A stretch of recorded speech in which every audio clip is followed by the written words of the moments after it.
உலகத்தில் பூவெல்லாம் உன் போல அழகில்ல நானும் உன் அம்மாவும் பண்ணாத தவமில்ல தென்பாண்டி மன்னவனோ முழுகித்தான் முத்தெடுத்தான் தேனே உன் அம்மாவோ முழுகாம முத்தெடுத்தா கண்ணே தெய்வம் கண்டேன் உந்தன் கண்ணே சந்நிதி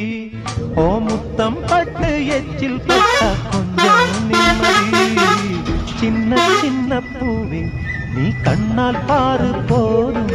தொட்டு தொட்டு பேசு என் துன்பம் எல்லாம்